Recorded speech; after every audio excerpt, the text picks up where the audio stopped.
വാഴ്ത്തപ്പെട്ട കുഞ്ഞച്ചനെ യുവജനങ്ങൾക്ക് പരിചയപ്പെടുത്തുക എന്ന ഒരു സംരംഭത്തിൻ്റെ ഭാഗമായിട്ട് കുഞ്ഞച്ചനെക്കുറിച്ച് കുറച്ച് വാക്കുകൾ സംസാരിക്കാൻ ആഗ്രഹിക്കുന്നു. ഔദ്യോഗികമായ പേര് ഫാദർ അഗസ്റ്റിൻ തേവർപറമ്പിൽ എന്നാണ്. ഉയരം കുറവായിരുന്നതിനാൽ, കൃശഗാത്രനായിരുന്നതിനാൽ അദ്ദേഹം കുഞ്ഞച്ചൻ എന്ന് ജീവിതത്തിൽ ഉടനീളം അറിയപ്പെട്ടു. കടുത്തുരുത്തി കടവിൽ കുടുംബത്തിൽ നിന്നും രാമപുരത്തേക്ക് കുടിയേറിയ ഒരു കുടുംബം, അത് കുഴുമ്പിൽ കുടുംബം എന്ന പേരിൽ അറിയപ്പെട്ടു.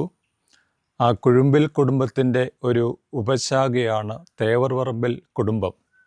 ഈ തേവർപറമ്പിൽ കുടുംബത്തിൽ 1891 ഏപ്രിൽ 1 ജനിച്ച് 1973 ഒക്ടോബർ 16 ദിവംഗതനായ കുഞ്ഞച്ചനെക്കുറിച്ചാണ് സംസാരിക്കാൻ ഉദ്ദേശിക്കുന്നത്.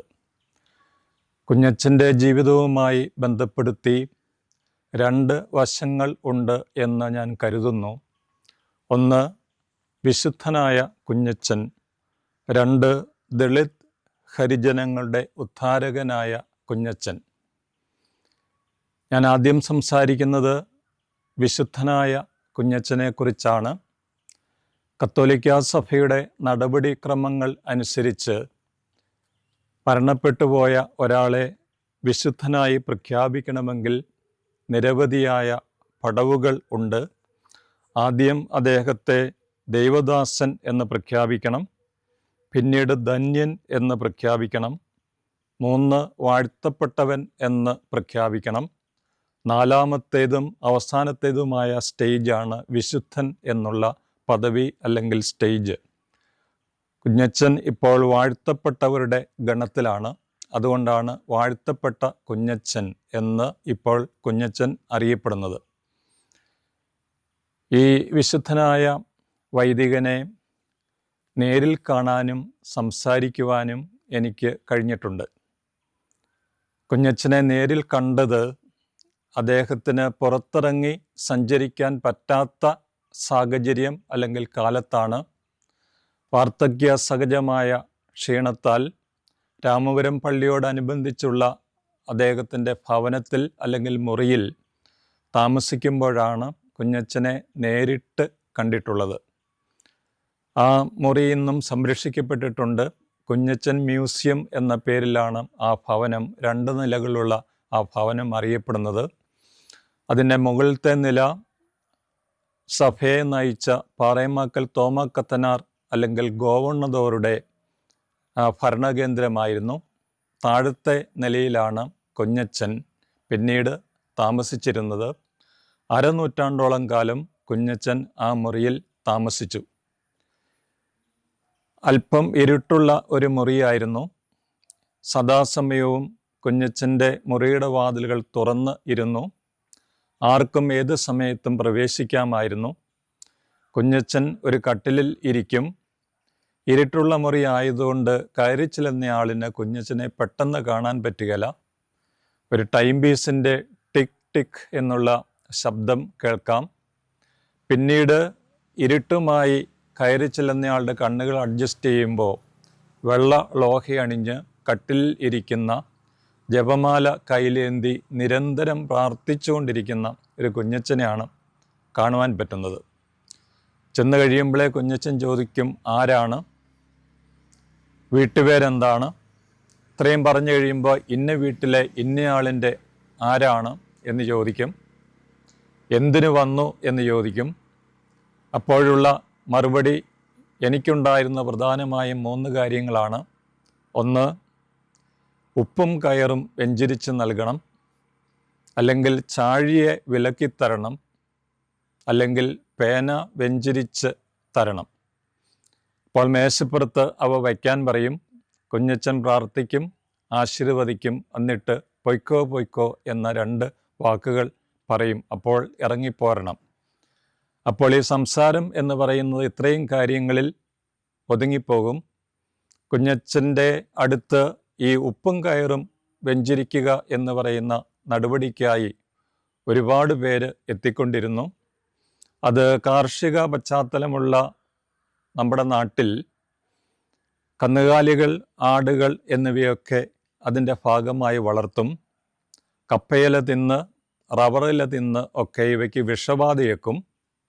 അപ്പോൾ അതിൻ്റെ വയറുകളൊക്കെ വീർത്ത് ഇരിക്കുന്ന ഒരു പ്രത്യേകമായ അവസ്ഥയിൽ വീട്ടിൽ നിന്നും അച്ഛനോ അമ്മയോ കുറച്ചുപ്പും കുറച്ച് കയറും കയ്യിലെടുത്ത് തന്നിട്ട് കുഞ്ഞച്ചൻ്റെ അടുത്ത് പോയി വെഞ്ചിരിപ്പിച്ചു കൊണ്ടുവരിക എന്ന് പറയും.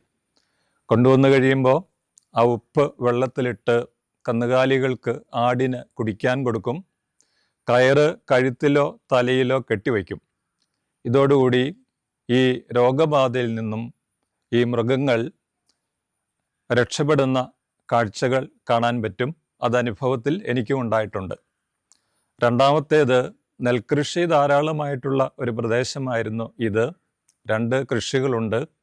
ചിങ്ങത്തിൽ കൊയ്യുന്നതും പിന്നെ ധനുമാസത്തിൽ കൊയ്യുന്നതുമായ 2 കൃഷി കാലഘട്ടം. നെല്ല് കതിരായി കഴിയുമ്പോൾ ചാഴികൾ അതിൻ്റെ കാമ്പ് ഊറ്റി കുടിക്കാൻ വേണ്ടി വരും. അങ്ങനെ ഊറ്റി കുടിച്ചു കഴിഞ്ഞാൽ നെൽക്കതിര പതിരായിട്ട് മാറും. ഈ അവസരങ്ങളിൽ വീട്ടിൽ നിന്നും ചാഴികളെ പിടിച്ച് ഒരു കുപ്പിയിലാക്കി കുഞ്ഞച്ചൻ്റെ അടുത്ത് കൊണ്ടുപോയി പ്രാർത്ഥിച്ച് വിലക്കി വാങ്ങിച്ചു കൊണ്ടുവരാൻ പറയും. ഇതിനാണ് ചാഴി വിലക്ക് എന്ന് പറയുന്നത്. അവിടെ ചെന്ന് കഴിഞ്ഞ് കുഞ്ഞച്ചൻ പ്രാർത്ഥിച്ച ഈ കുപ്പി തിരിച്ചുവിടും.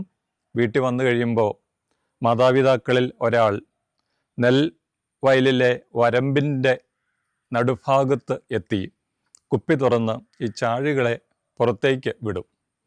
അപ്പോൾ ഈ ചാഴികളോടൊപ്പം നെൽക്കതിരുകളിൽ പറ്റിപ്പിടിച്ചിരിക്കുന്ന ചാഴികളും ഇവയോടൊപ്പം പറന്ന് അകലുന്നത് നേരിട്ട് കാണാൻ പറ്റും. ഇതാണ് കീടങ്ങളെ നിയന്ത്രിക്കുവാനുള്ള ഒരു ദിവ്യമായ ശക്തി കുഞ്ഞച്ചനുണ്ട് എന്ന് വിശ്വസിക്കുവാനുള്ള അടിസ്ഥാനപരമായ കാര്യം. മൂന്നാമത്തേത്, വിദ്യാർത്ഥികളെ സംബന്ധിച്ച് അവരുടെ സ്വാർത്ഥപരമായൊരു ഉദ്ദേശം പഠനമൊന്നും നടത്താതെ പരീക്ഷയ്ക്ക് എഴുതാൻ പോകുമ്പോൾ കുഞ്ഞച്ചൻ്റെ മുറിയിൽ കയറി പരീക്ഷ എഴുതുന്ന പേന ഒന്ന് വെഞ്ചിരിച്ച് നൽകുക എന്നുള്ള ആവശ്യമാണ്. അപ്പോൾ അങ്ങനെ വെഞ്ചിരിച്ച് നൽകുന്ന പേന കൊണ്ട് പരീക്ഷ എഴുതിയാൽ വിജയിക്കും എന്നുള്ള വിദ്യാർത്ഥികളുടെ ഒരു വിഷയം. ഇവിടെ ചിന്തിക്കേണ്ട ഒരു കാര്യം, പരീക്ഷയ്ക്ക് പഠിച്ചിട്ട് പോകണം എന്നുള്ള ഒരു വാക്ക്, ഇതുപോലെയുള്ള വാക്കുകൾ കുഞ്ഞച്ചൻ്റെ വായിൽ നിന്നുണ്ടാവുകയില്ല. അതുകൊണ്ട് പേന അവിടെ വെക്കുക, ആശീർവദിക്കും, അതുകൊണ്ട് പോയി പരീക്ഷ എഴുതും. ഇങ്ങനെയുള്ള 3 കാര്യങ്ങൾക്ക് വേണ്ടിയിട്ടാണ് കുഞ്ഞച്ചനെ നേരിൽ കാണാൻ പോയിട്ട് ഉള്ളത്. എന്നെ സംബന്ധിച്ച്, എന്നെപ്പോലെയുള്ള നിരവധി ആളുകളെ സംബന്ധിച്ച് ഇത് അനുഭവത്തിൽ ഉണ്ടായിട്ടുള്ള കാര്യമാണ്. 1973 ഒക്ടോബർ 16 കുഞ്ഞച്ചൻ ദിവംഗതനായി. അന്ന് ഞാൻ രാമപുരം സ്കൂളിൽ 10ാം ക്ലാസ്സിൽ പഠിക്കുന്ന കാലമാണ്. SSLCക്ക് പഠിക്കുന്നു. അപ്പോൾ 15 വയസ്സ് പ്രായമുണ്ട്. കുഞ്ഞച്ചൻ മരണത്തിന് 5-6 മാസം മുമ്പ് സ്വന്തം വീടായ തേവറമ്പൽ കുടുംബത്തിലേക്ക് കുടുംബക്കാർ കൊണ്ടുപോയി. അവിടെയായിരുന്നു അവസാന കാലഘട്ടം. അതുകൊണ്ട് എനിക്ക് കുഞ്ഞച്ചനെക്കുറിച്ചുള്ള പരിചയം എന്ന് പറയുന്നത് 10 വയസ്സ് 15 വയസ്സിന് ഇടയ്ക്കുള്ള ഒരു കാലഘട്ടമാണ് എന്ന് ഞാൻ പ്രത്യേകമായിട്ട് ഓർക്കുന്നു. അപ്പോൾ ഒക്ടോബർ 16 വലിയ മഴയുടെ കാലഘട്ടമാണ്. തുലാവർഷത്തിൻ്റെ കാലമാണ്. അങ്ങനെ തുലാവർഷം അതിശക്തമായി പെയ്ത ഒരു ദിവസമായിരുന്നു ഈ പറയുന്ന ഒക്ടോബർ 16 1973. അപ്പോൾ മഴ കഴിഞ്ഞ് എല്ലാവരും പുറത്ത് ഇറങ്ങി കഴിഞ്ഞപ്പോൾ രാമപുരം പള്ളിയിൽ നിന്നും മണിനാദം കേട്ടു. ആ മണിനാദം അസാധാരണമായ സമയത്ത് ഉള്ളതാണ്. അതിനുള്ള കാരണം, വൈദികരിൽ ആരെങ്കിലും മരിക്കുമ്പോൾ, ബിഷപ്പുമാരിൽ ആരെങ്കിലും മരിക്കുമ്പോൾ ആണ് ഇങ്ങനെയുള്ള മണിയൊച്ച കേൾക്കുന്നത്. കുഞ്ഞച്ചൻ്റെ ആരോഗ്യസ്ഥിതി മോശമാണെന്നറിയാമായിരുന്നത് കൊണ്ട് കുഞ്ഞച്ചൻ്റെ മരണമായിരിക്കാം എന്ന് കരുതി അത് സ്ഥിരീകരിക്കപ്പെട്ടു. ഫോൺ പോലെയുള്ള സൗകര്യങ്ങൾ കുറവുള്ള കാലമാണ്. എല്ലാവരും തേവറമ്പൽ വീട്ടിലേക്ക് യാത്രയായി. പിറ്റേ ദിവസം കുഞ്ഞച്ചൻ്റെ കബറടക്കം നടന്നു. അന്നൊക്കെ വൈദികർ മരിച്ചു കഴിയുമ്പോൾ നഗരി കാണിക്കൽ എന്ന് പറയുന്ന വലിയൊരു ചടങ്ങുണ്ട്. ഈ ശവപേടകം എടുത്തുകൊണ്ട് ടൗൺ ചുറ്റുക എന്നുള്ളതാണ്. ഇപ്പോൾ അതില്ല. അങ്ങനെയുള്ള ആഘോഷപൂർവമായ ഒരു സംസ്കാരമായിരുന്നു കുഞ്ഞച്ചനുണ്ടായിരുന്നത്. കുഞ്ഞച്ചൻ്റെ വിൽപ്പത്രം അനുസരിച്ച് താൻ ആർക്കു വേണ്ടി ശുശ്രൂഷ ചെയ്തോ ആ ഹരിജനങ്ങളെ സംസ്കരിക്കുന്ന ഇടത്ത് തന്നെ സംസ്കരിക്കണം എന്നായിരുന്നു ആഗ്രഹം. വിൽപ്പത്രത്തിൽ അത് എഴുതിയിട്ടും ഉണ്ടായിരുന്നു. രാമപുരം പള്ളിയുടെ സെമിത്തേരി, മറ്റ് ദേവാലയങ്ങളുടെ സെമിത്തേരി പല ഗ്രേഡുകളായിട്ട് തിരിച്ച് കൂടുതൽ തുക നൽകാൻ പറ്റുന്നവർക്ക് 1-ാം നിര, അല്ലാത്തവർക്ക് 2, 3, 4 നിരകൾ.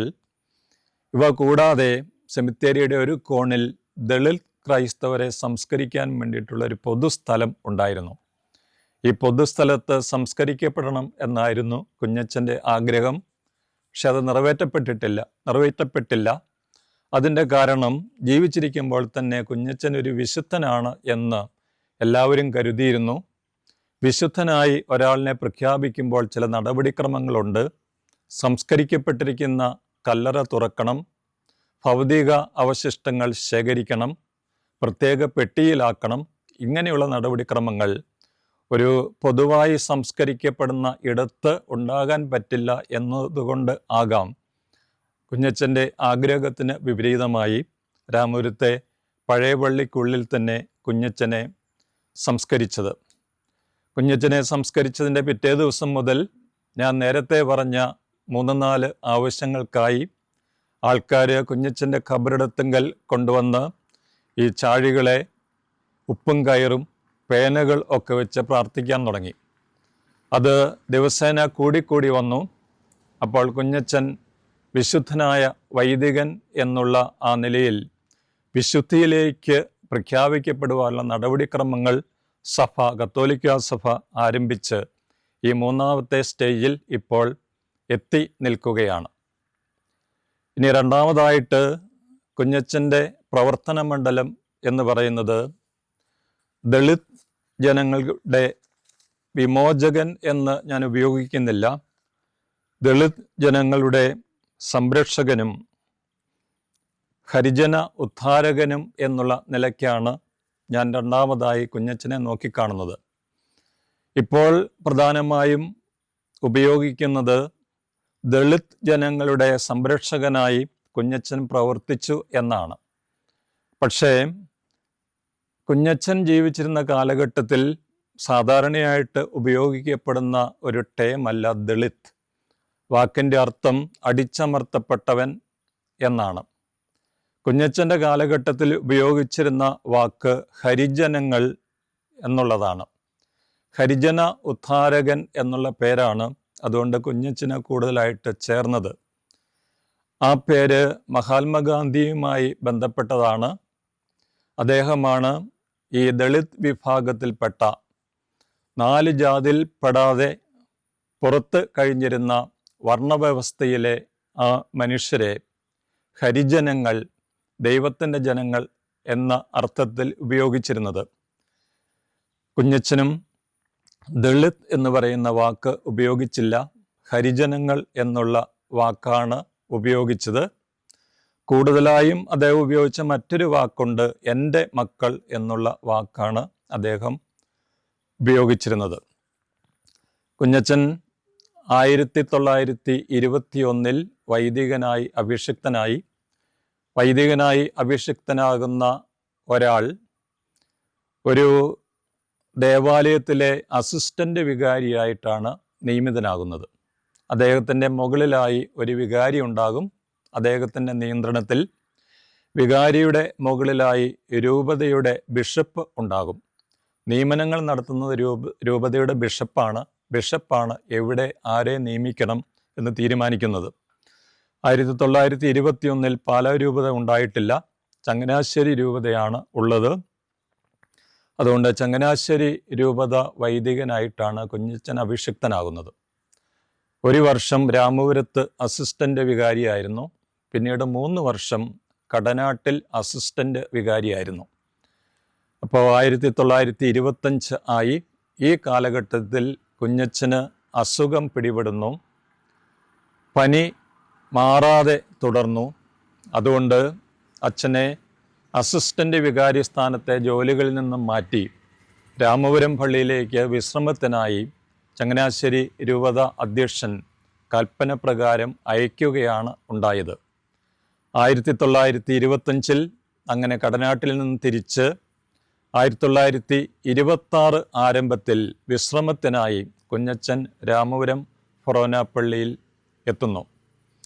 1926മായി ബന്ധപ്പെട്ട ഒരു പ്രധാനപ്പെട്ട കാര്യം, ഈസ്റ്ററിന് മുമ്പായുള്ള 50 ദിവസങ്ങൾ ക്രൈസ്തവരെ സംബന്ധിച്ച് വലിയ നോയമ്പ് കാലം എന്നറിയപ്പെടും.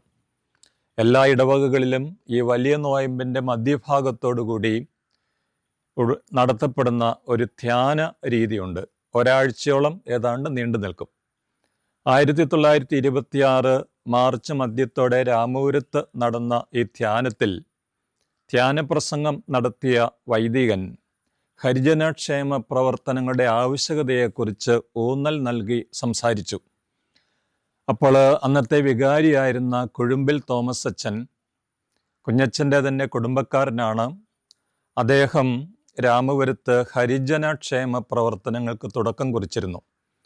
അതുകൊണ്ട് വികാരിയച്ഛൻ്റെ അഭ്യർത്ഥന പ്രകാരമായിരിക്കാം ഹരിജനക്ഷേമ പ്രവർത്തനങ്ങളെക്കുറിച്ച് ധ്യാനഗുരു സംസാരിക്കാൻ ഇടയായത്. ഈ ധ്യാനത്തിൻ്റെ അവസാനത്തിൽ 200ഓളം പിന്നോക്ക ജാതിക്കാർ മാമോദീസ സ്വീകരിച്ച് ക്രിസ്തുമത വിശ്വാസികളായി. അപ്പോൾ ഇവരെ വിശ്വാസത്തിൽ സംരക്ഷിച്ചു നിർത്തുവാനും വളർത്തുവാനും കൂടുതൽ ആൾക്കാരെ ക്രിസ്തീയ വിശ്വാസത്തിലേക്ക് ഈ വിഭാഗത്തിൽ നിന്ന് കൊണ്ടുവരുവാനും ഒരു വൈദികൻ്റെ മുഴുവൻ സമയ ജോലി ആവശ്യമാണെന്ന് വികാരിയച്ഛന് തോന്നി. ഈ സമയത്ത് കുഞ്ഞച്ചനും തൻ്റെ മനസ്സിൽ ഹരിജനക്ഷേമ പ്രവർത്തനങ്ങൾ തൻ്റെ ജീവിതത്തിൻ്റെ ഭാഗമാണ് എന്ന് കരുതിയിട്ടും ഉണ്ടാകാം. അപ്പോൾ വികാരിയച്ഛൻ കരുതിയാലും കുഞ്ഞച്ചൻ കരുതിയാലും ചങ്ങനാശ്ശേരി രൂപതയുടെ ബിഷപ്പ് അനുവദിച്ചില്ലെങ്കിൽ ഇങ്ങനെയുള്ള പ്രവർത്തനങ്ങളിലേക്ക് പോകാൻ പറ്റുകയില്ല. അതുകൊണ്ട് ചങ്ങനാശ്ശേരി രൂപത അധ്യക്ഷനെ കണ്ട് കുഞ്ഞച്ചനും അന്നത്തെ വികാരിയച്ഛനും നേരിൽ പോയി അപേക്ഷിച്ചിട്ട് ഉണ്ടാകണം. 1926 എന്ന് പറയുന്നത് രാമപുരത്ത് നിന്നും ചങ്ങനാശ്ശേരിയിൽ എത്തണമെങ്കിൽ പൂർണ്ണമായും ഭാഗികമായും കാളവണ്ടിയിൽ സഞ്ചരിക്കണം.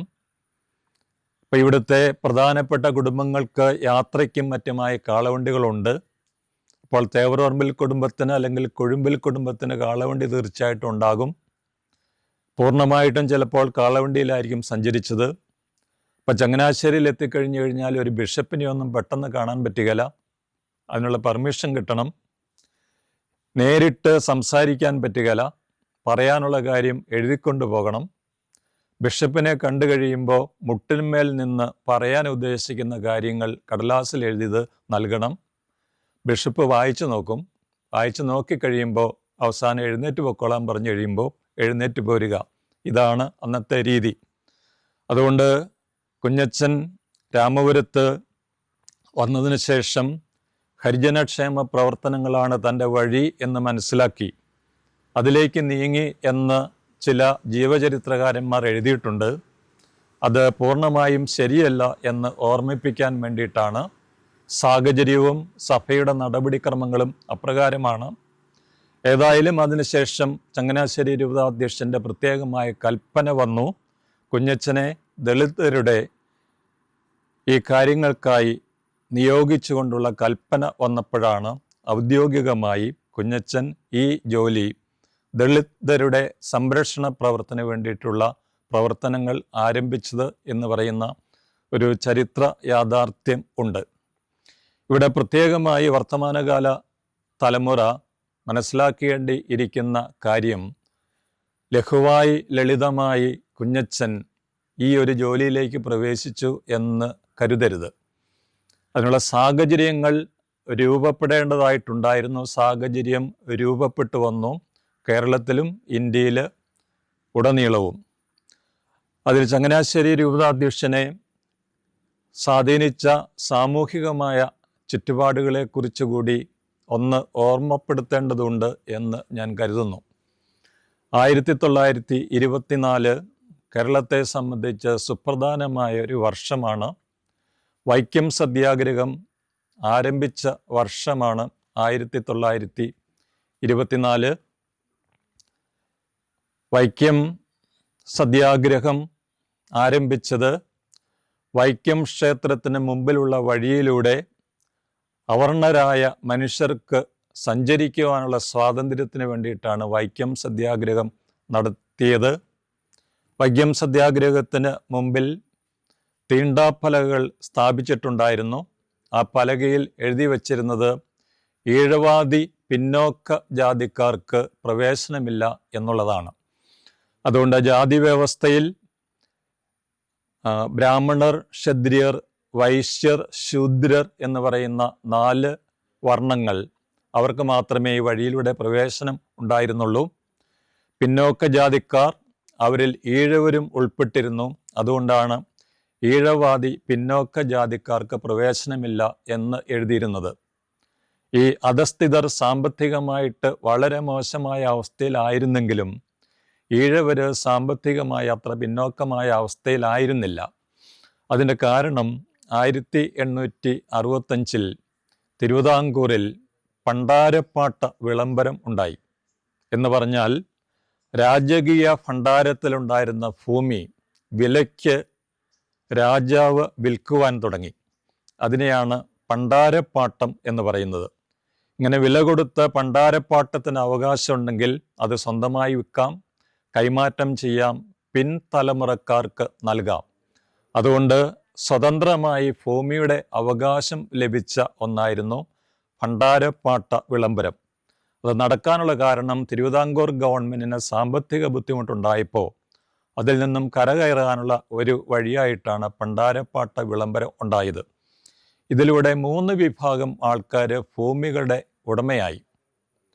അതിലൊന്ന് ക്രിസ്ത്യാനികൾ, 2 ഈഴവർ, 3ാമത്തെ വിഭാഗം മുസ്ലിമുകൾ ആയിരുന്നു.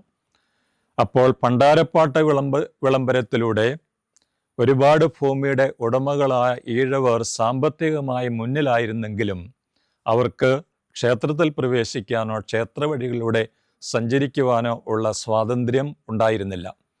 വൈക്കം സത്യാഗ്രഹത്തിൻ്റെ നേതൃസ്ഥാനത്ത് വന്നയാൾ ടി.കെ. മാധവൻ എന്ന് പറയുന്ന ഈഴവനായിരുന്നു. അതിസമ്പന്നനായ മനുഷ്യനായിരുന്നു.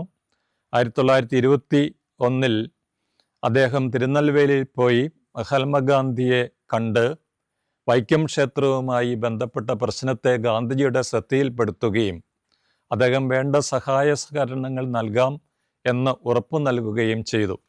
1924 കാക്കിനഡയിൽ, 1923 അവസാനം ഡിസംബറിൽ കാക്കിനഡയിൽ നടന്ന കോൺഗ്രസ് സമ്മേളനം ഈ വൈക്കം പ്രശ്നം ചർച്ച ചെയ്യുകയും വൈക്കത്ത് സത്യാഗ്രഹ സമരം നടത്താനുള്ള സമ്മതം കോൺഗ്രസ് കമ്മിറ്റിയും ഗാന്ധിജിയും നൽകുകയും ചെയ്തു. അങ്ങനെ 1924 മാർച്ച് 30 വൈക്കത്ത് ക്ഷേത്രപ്രവേശനത്തിനും വഴി നടക്കാനുമുള്ള സത്യാഗ്രഹ സമരം നടന്നു. ഈ സമരത്തിന് തിരുവിതാംകൂറിലെ, അന്ന് കേരളം രൂപീകരിക്കപ്പെട്ടിട്ടില്ല, 3 ജനവിഭാഗങ്ങൾ ശക്തമായ പിന്തുണ നൽകി.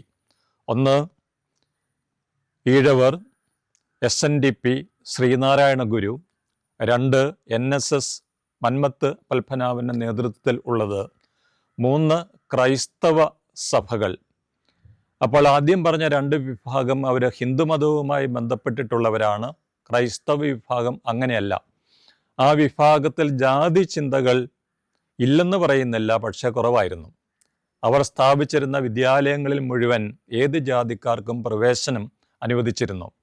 പക്ഷേ ഹൈന്ദവർ നടത്തിയിരുന്ന സ്കൂളുകളിൽ പിന്നോക്ക ജാതിക്കാർക്ക് പ്രവേശനമൊന്നും ഉണ്ടായിരുന്നില്ല എന്നുള്ളൊരു സാഹചര്യം. അതുകൊണ്ട് തിരുവിതാംകൂറിലെ പ്രമുഖമായ 3 സമുദായങ്ങൾ, ഈഴവർ, നായർ, ക്രിസ്ത്യാനികൾ എന്നിവർ ഊറ്റമായ പിന്തുണ ഈ സത്യാഗ്രഹ സമരത്തിന് നൽകി. ഒരു കണക്കിന് ചിന്തിച്ചു കഴിയുമ്പോൾ വൈക്കം സത്യാഗ്രഹം ഉയർത്തിയ ആ സാമൂഹിക നീചത്വത്തിന് എതിരെയുള്ള ആ സമര പരമ്പരകളാണ് ഒരുപക്ഷെ ചങ്ങനാശ്ശേരി ബിഷപ്പിനെയും രാമപുരത്തെ വികാരിയച്ഛനെയും ഒരുപക്ഷെ കുഞ്ഞച്ഛനെയും ഈ ദളിതർക്ക് വേണ്ടിയിട്ടുള്ള പാർശ്വവൽക്കരിക്കപ്പെട്ടിട്ടുള്ള ജനങ്ങളുടെ ഉന്നമനത്തിന് വേണ്ടിയിട്ട് പ്രവർത്തിക്കുവാനുള്ള പ്രചോദനമായി തീർന്നത്. വൈക്കം സത്യാഗ്രഹത്തിൻ്റെ സന്ദേശം എല്ലാ മനുഷ്യരിലേക്കും വന്നപ്പോൾ ഈ ദളിതരെ മാറ്റി നിർത്തിയിരുന്ന ക്രൈസ്തവ സമുദായത്തിൽപ്പെട്ട ആൾക്കാരും അവരുടെ വിമോചനത്തിന് വേണ്ടിയിട്ട് മനസ്സ് വെക്കേണ്ടതായിട്ട് വന്നു, അല്ലെങ്കിൽ മൗനമായ ഒരു സമ്മതം നൽകേണ്ടതായിട്ട് വന്നു. ഇനി കുഞ്ഞച്ചൻ ഈ പറയുന്ന പാർശ്വവൽക്കരിക്കപ്പെട്ടവരെ, ദളിതരെ അല്ലെങ്കിൽ ഹരിജനങ്ങളെ ക്രിസ്തുമതത്തിലേക്ക് മതം മാറ്റുന്നതിനുള്ള അനുകൂലമായ സാഹചര്യങ്ങൾ ഉണ്ടായിരുന്നു. ആരും എതിർത്തില്ല. ഈ വൈക്കം സത്യാഗ്രഹത്തിൽ ഉയർന്നു വന്ന ഒരു മാർച്ചിങ് സോങ് ഉണ്ട്. അത് പാണാവള്ളി കൃഷ്ണൻ വൈദ്യൻ എന്ന് പറയുന്ന ഒരു കവി എഴുതിയതായിരുന്നു ഈ മാർച്ചിങ് സോങ്. അതുകൊണ്ട് അതിനകത്ത് ഈ മാർച്ചിങ് സോങ്ങിൽ ഉൾപ്പെടുത്തിയിരുന്ന ഒരു ഗാനശകലം ഇങ്ങനെയാണ്: ഒരു തുള്ളി വെള്ളം തളിച്ച് സായുജ്യം മിശിക തെരുമേ ശിവശംഭോ ആയിരുന്നു മാർച്ചിങ് സോങ്ങിൻ്റെ ഒരു ഭാഗം. ഒരു തുള്ളി വെള്ളം തളിച്ച് എന്ന് പറഞ്ഞാൽ മാമോദീസ വെള്ളം തളിച്ച് മിശിഹായുടെ പ്രതിനിധിയായൊരു വൈദികൻ ചെയ്തു കഴിയുമ്പോൾ ഞങ്ങൾ ക്രിസ്തുമതത്തിലേക്ക് മാറും എന്നുള്ളതായിരുന്നു ഈ മാർച്ചിങ് സോങ്ങിൻ്റെ ഒരർത്ഥം. അതുകൊണ്ട് അമ്പലത്തിൽ കയറ്റിയില്ലെങ്കിലും പ്രശ്നമില്ല, നിങ്ങൾ ക്രിസ്ത്യാനി പള്ളികളിലേക്ക് മതം മാറിപ്പോകും എന്ന് പറയുന്ന ഒരു പ്രഖ്യാപനവും അതിൻ്റെ ഏറ്റുപറച്ചിലും അവിടെ നടന്നതുകൊണ്ട് ഈ പറയുന്ന അധസ്ഥിത വിഭാഗത്തിൽപ്പെട്ട മനുഷ്യർ ക്രിസ്തുമതത്തിലേക്ക് വരാനുള്ള താല്പര്യവും അവരെ സ്വീകരിക്കുവാനുള്ളൊരു മാനസിക അവസ്ഥയും ഈ 1924 വൈക്കം സത്യാഗ്രഹം രൂപപ്പെടുത്തി നൽകി എന്നാണ് ഒരു ചരിത്ര വിദ്യാർത്ഥി എന്നുള്ള നിലയിൽ ഞാൻ അനുമാനിച്ചെടുക്കുന്ന കാര്യം. ഇതിന് കൃത്യമായ തെളിവുകളോ രേഖകളോ ഇല്ല, അനുമാനങ്ങളാണ്. അതുകൊണ്ട് പരിപക്വമായ ഒരു സാമൂഹിക പശ്ചാത്തലത്തിലാണ് കുഞ്ഞച്ചൻ ഈ ദളിതർക്ക് വേണ്ടിയിട്ടുള്ള പ്രവർത്തനങ്ങൾ രാമപുരത്ത് ആരംഭിച്ചത്. ദളിത് വിമോചകൻ എന്ന് പറയുന്ന വാക്ക് ഉപയോഗിക്കുന്നില്ല. അതിൻ്റെ കാരണം കുഞ്ഞച്ചൻ്റെ പ്രവർത്തനങ്ങൾ രാമപുരത്തിൻ്റെ 10 കിലോമീറ്ററിനപ്പുറത്തേക്ക് പോയിട്ടില്ല. രാമപുരത്തിന് ചുറ്റുമായിരുന്നു കുഞ്ഞച്ചൻ്റെ പ്രവർത്തനങ്ങൾ. കുഞ്ഞച്ചൻ ആദ്യം ചെയ്തത് ഇവരെ സംഘടിപ്പിച്ചതിന് ശേഷം ലഘു നിക്ഷേപ പദ്ധതികളിൽ അംഗമാകാൻ ആവശ്യപ്പെട്ടു. എഴുത്തും വായനയും അറിയാത്തതുകൊണ്ട് കുഞ്ഞച്ചൻ തന്നെയായിരുന്നു ഈ കണക്കുകളെല്ലാം എഴുതിയിരുന്നത്. നിശ്ചിത തുക ഓരോ ഞായറാഴ്ചയും കൊണ്ടുവന്ന് നിക്ഷേപിക്കണം എന്നുള്ളതായിരുന്നു. അതുവരെയുള്ള തുകകൾ മുഴുവൻ അവർ ഷാപ്പുകളിൽ പോയി കള്ളു കുടിച്ച് തീർക്കുന്ന ആ രീതി അങ്ങനെ മാറി സാമ്പത്തികമായൊരു സുസ്ഥിരതയിലേക്ക് കൊണ്ടുവരാനുള്ള ശ്രമങ്ങൾ നടത്തി. രണ്ടാമത്തേത്, ഈ പ്രദേശങ്ങളിലെല്ലാം കളരികൾ സ്ഥാപിച്ചുകൊണ്ട് അക്ഷരാഭ്യാസം നടത്തി. രാമപുരത്തെ ഒരു വാദ്യപ്പരയുടെ മുകളിൽ സ്ഥിരമായി നടത്തിയിരുന്ന ഈ കളരിയുടെ മോഡൽ ഇന്ന് നമുക്കവിടെ ദർശിക്കാൻ പറ്റും. അങ്ങനെ വിദ്യാഭ്യാസത്തിലൂടെയും സാമ്പത്തികമായ മിച്ചം വയ്ക്കലിലൂടെയും വിമോചനത്തിൻ്റെ വഴി ആകാം എന്ന് കുഞ്ഞച്ചൻ കാണിച്ചു കൊടുത്തു. മൂന്നാമതായിട്ട് കുഞ്ഞച്ചൻ ചെയ്തത് ഈ ഹരിജനങ്ങൾക്ക് കലാപരമായ പ്രത്യേകമായ വാസനകളുണ്ടായിരുന്നു. അത് അവർ കൃഷിസ്ഥലങ്ങളിൽ നിലങ്ങളിൽ ഒക്കെ കൃഷി ചെയ്യുമ്പോൾ മടുപ്പ് മാറ്റാൻ വേണ്ടി അവർ പാടിക്കൊണ്ടിരുന്ന ഈ കൃഷിപ്പാട്ടുകൾ വളരെ ഈണത്തിൽ ചൊല്ലുമായിരുന്നു. കലാപരവും സംഗീതപരവുമായ കഴിവുകളുണ്ടായിരുന്നു. ഇത് കണ്ടെത്തിയ കുഞ്ഞച്ചൻ രാമപുരത്ത് ഒരു ബാൻഡ് സെറ്റിന് രൂപം നൽകി. അമ്പലങ്ങളിലും പള്ളികളിലും അവർ പോയി കലാപരിപാടികൾ അവതരിപ്പിക്കുന്ന പ്രത്യേകമായൊരു അവസ്ഥയുണ്ടാക്കി. ഇങ്ങനെയുള്ള ചെറിയ ചെറിയ കാര്യങ്ങളിലൂടെയാണ് ഈ പറയുന്ന ഹരിജനങ്ങളെ സമൂഹത്തിൻ്റെ മുഖ്യധാരയിലേക്ക് കൊണ്ടുവരാനുള്ള ശ്രമങ്ങൾ കുഞ്ഞച്ചൻ നടത്തിയിരുന്നത്. ഞാൻ നേരത്തെ സൂചിപ്പിച്ചിരുന്നു, കുഞ്ഞച്ചന് എഴുന്നേറ്റ് നടക്കാൻ പറ്റാത്ത ഒരു കാലത്താണ് കുഞ്ഞച്ചനെ നേരിൽ കാണുന്നതും സംസാരിക്കുന്നതും എന്ന്. കുഞ്ഞച്ചൻ്റെ ഈ ഹരിജനക്ഷേമ പ്രവർത്തനങ്ങളെ നേരിട്ട് കാണുവാൻ എനിക്ക് പറ്റിയിട്ടില്ല. കുഞ്ഞച്ചൻ തൻ്റെ ഹരിജനക്ഷേമ പ്രവർത്തനങ്ങളുടെ ഭാഗമായി ഓരോ ദിവസവും നടത്തിയിരുന്ന പ്രവർത്തനങ്ങൾ അതിരാവിലെ എഴുന്നേറ്റ് വിശുദ്ധ കുർബാന അർപ്പിക്കും.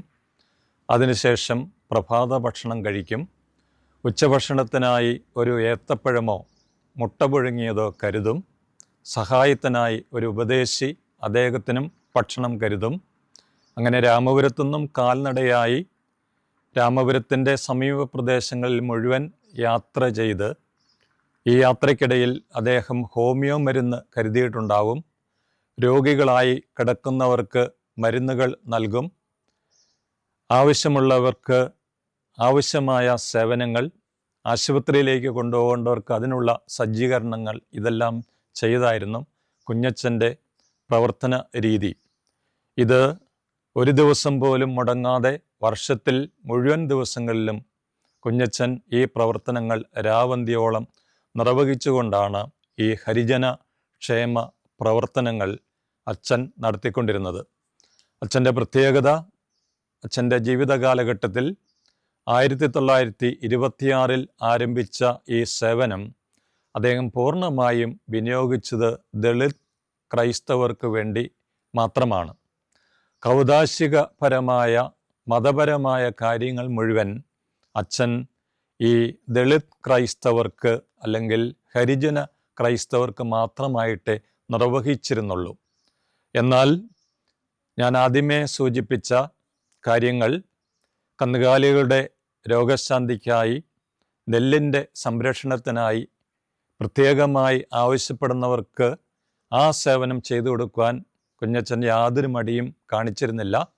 ബാക്കി സേവനങ്ങളെല്ലാം ഈ ഹരിജന സമൂഹത്തിന് വേണ്ടിയിട്ടാണ് കുഞ്ഞച്ചൻ നീക്കിവെച്ചിരുന്നത് എന്നുള്ള ഒരു പ്രത്യേകതയും കുഞ്ഞച്ചൻ്റെ ജീവിതവുമായി ബന്ധപ്പെട്ട് മനസ്സിലാക്കി എടുക്കേണ്ട ഒരു കാര്യമാണ്. അതുകൊണ്ട് ഇന്നത്തെ കാലത്ത് നമുക്ക് ചിന്തിച്ചെടുക്കാൻ പറ്റാത്ത കാര്യമാണ് ഈ ദളിത് ക്രൈസ്തവരുടെ, ദളിത് ജനതയുടെ ജീവിതവുമായി ബന്ധപ്പെട്ട് കുഞ്ഞച്ചൻ നടത്തിയിരുന്നത്. നമുക്ക് മനസ്സിലാക്കിയെടുക്കാൻ പറ്റാത്ത കാര്യമാണ്. ഒരുപാട് അന്ധവിശ്വാസങ്ങളിൽ പെട്ടുപോയവർ, ദാരിദ്ര്യത്തിൻ്റെ പടുകുഴിയിൽ അകപ്പെട്ടു പോയവർ, ഏതാണ്ട് മൃഗസമാനമായ ജീവിതം നയിച്ചുകൊണ്ട് വന്നിരുന്ന ഈ ജനസമൂഹത്തിൻ്റെ ഉന്നമനത്തിനായി പ്രവർത്തിച്ചു എന്ന നിലയിൽ ഒരു വലിയ നവോത്ഥാന നായകൻ എന്നുള്ള പരിവേഷത്തിനും കുഞ്ഞച്ചൻ തീർച്ചയായിട്ടും അർഹനാണ്. അടിസ്ഥാനപരമായി കുഞ്ഞച്ചൻ ക്രൈസ്തവ വൈദികനാണ്. ക്രൈസ്തവരെ സംബന്ധിച്ച് കുഞ്ഞച്ചനെ വിശുദ്ധനായി ഇന്നും വിശ്വസിക്കുന്നു. ഈ അടിസ്ഥാനപരമായ വിശ്വാസത്തിന് പുറമേ ദളിത് വിഭാഗത്തിൻ്റെ വിമോചകനായി പ്രവർത്തിക്കുവാനുള്ള അവസരവും കേരളത്തിൻ്റെ നവോത്ഥാന മൂല്യങ്ങൾക്ക് പുതിയ ഒരു ദിശാബോധം നൽകി എന്നുള്ള പ്രത്യേകതയും കുഞ്ഞച്ചൻ്റെ ജീവിതവുമായി ബന്ധപ്പെട്ട് നമുക്ക് ഓർത്തിരിക്കേണ്ടതാണ്.